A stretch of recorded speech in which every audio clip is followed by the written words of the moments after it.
লক্ষ্মী ছাড়া খাচ্ছি, বুঝতে পারেননি এখনও?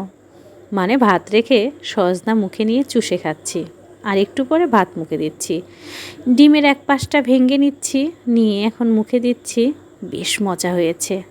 এই ডিম ভুনাটাকে আমাদের এখানে বলে পানি ভুনা, ডিমের পানি ভুনা।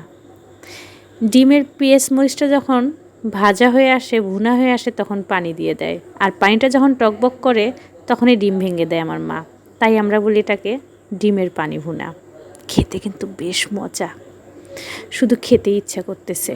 তাহলে বোঝেন রান্নাটা কেমন হয়েছে। আমাদের রাতের খাবারটা কিন্তু 7:30 8টার মধ্যে আমরা খেয়ে ফেলি, বেশি রাত করি না কেউ খেতে। আমার আব্বা পেলে তো আরও আগে খেয়ে ফেলে, 6:30 7টার মধ্যে আমার আব্বা খেয়ে ফেলে রাতের খাবারটা।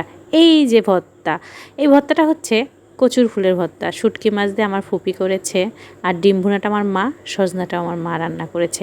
আমার ভাই এক টুকরা লেবু দিয়ে দিল, বলল আপু এক টুকরা লেবু একটু চিপে নিয়ে খেয়ে দেন, সেই স্বাদ লাগবে।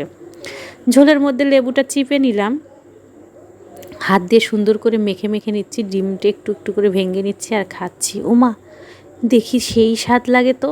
আবার ভর্তার লোভটাও সামলাতে পারছি না, একটু করে ভর্তা চিমটে দেই আর নেই আর ভাত খাচ্ছি। এতই স্বাদ হয়েছে। আপনারা কি বলেন? সবজি দেখলেই আমার জিভে জল এসে যায়। আমি কিন্তু খুব সবজি খেতে ভালোবাসি। আমার না মাছ মাংস কিচ্ছু লাগে না, আমার শুধু সবজি হলেই চলে।